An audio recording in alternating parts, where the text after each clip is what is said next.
Welcome to UK Health Matters, where we explore exciting stories, news, and events at UK HealthCare. I'm your host, Madison Fife.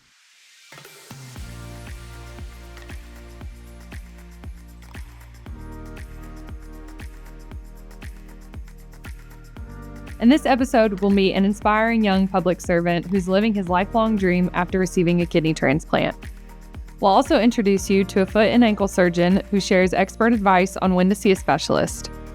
And we'll recap some recent fun-filled events aimed at helping kids. Let's get to it. Before he was old enough to start school, Nick Corman knew he wanted to be a firefighter. Years later, Nick was on his way to achieving that goal when his world turned upside down. While training as a Lexington Fire Department recruit, Nick started having unusual levels of fatigue. As he sought answers, doctors discovered Nick was experiencing kidney failure, putting his dream and his life in danger. But thanks to the generosity of his living donor, Jillian Kide, and the help of UK HealthCare's transplant experts, Nick got a new kidney and got back on track to becoming a firefighter.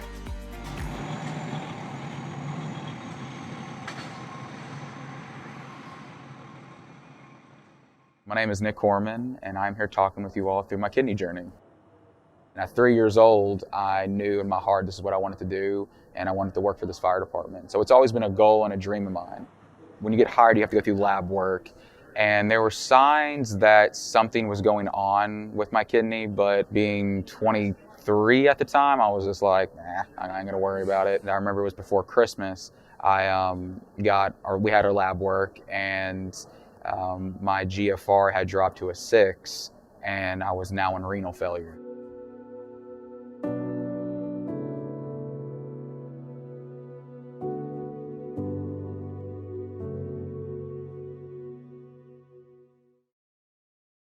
And that's when Jillian called.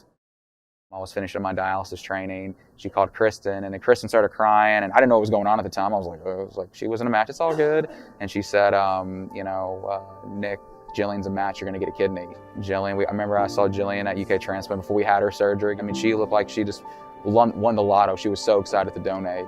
You know, just her going through that and being a mother of 3 and hardly knowing the woman. She literally just said, all right, well, I'm gonna do this, and she was so determined, and she was just a blessing from above. So it's been a crazy journey. I was, in the fire academy. I knew my health was declining, but I wanted to try to get through this, and I knew in my heart that if I didn't get a kidney transplant, if I was on dialysis, I couldn't do this job. Throughout my whole life, I just knew that I wanted to help people, I wanted to give back, and I wanted to be a part of something bigger than me. And I also wanted to be a part of a team.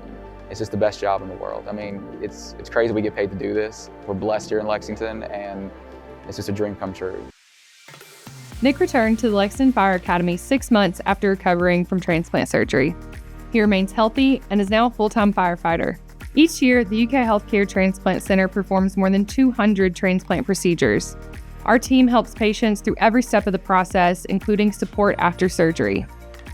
Over 1,000 Kentuckians are currently waiting for an organ. To learn about becoming a living organ donor, visit ukhealthcare.com/transplant. Dr. Thomas King is a foot and ankle specialist with UK HealthCare Orthopedic Surgery and Sports Medicine. He and our other specialists provide care for a variety of conditions, including pain, injuries, plantar fasciitis, and diabetes-related foot conditions. We sat down with Dr. King to discuss common conditions he treats and his tips to help you know when it's time to see a medical professional. What are the most common things that you see in clinic? So most commonly we see plantar fasciitis, or just heel pain for most people. We see problems with the Achilles tendon, ankle sprains, and foot deformities. Let's talk about plantar fasciitis a little bit. If someone has this, what can they do to manage their pain at home? The best thing to do is to kind of evaluate footwear. So if we are in poorly supportive or no support shoes or barefoot walking most of the time, we want to change that. So a good supportive sandal at home or a house slipper may be augmented with a shoe insert. At that point, there are some stretches that can be done. Basically, typical calf stretches, kind of like the same stretches your teacher would have you do in gym class years ago. There are even specific stretching devices available online that you can find that are made for plantar fasciitis. Frozen water bottle, rolling that about 20 minutes a couple times a day. Basically, just to typical, disposable water bottle that you would buy at Kroger or the gas station. Fill it with water, leave a little room at the top, and toss it in the freezer. When you get home from work, take that out, go sit at your kitchen table or on the couch, and with a sock on, just roll your heel kind of all the way from the heel area, kind of all the way out towards the arch and the ball of the foot, and just back and forth.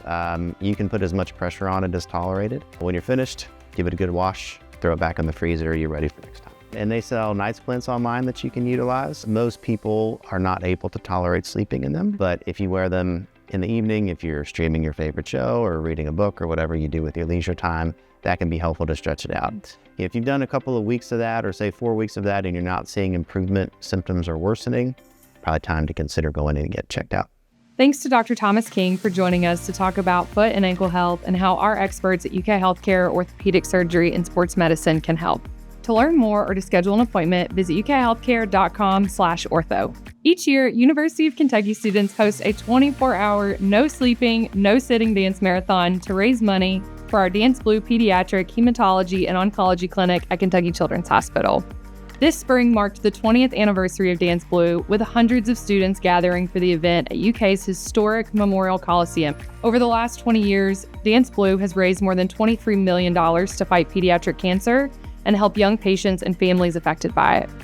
We're extremely grateful to everyone who turned out to support this event, which continues to make such a profound impact. Kentucky Children's Hospital and Lexington's Living Arts and Science Center recently hosted the second annual Teddy Bear Hospital. The event is a fun way to help children understand what happens when they go to a hospital or a doctor's appointment. Kids bring their favorite stuffed animal and play the role of doctor, treating their toy as a patient and going through a comprehensive checkup. The free event is one of the ways we help spread health education to every generation, ease patients' fears, and create a healthier Kentucky. We can't wait to meet and treat everyone's stuffed animals again next spring. Thank you for joining us for this episode of UK Health Matters. To learn more about how we're working to create a healthier Kentucky for everyone, visit ukhealthcare.com.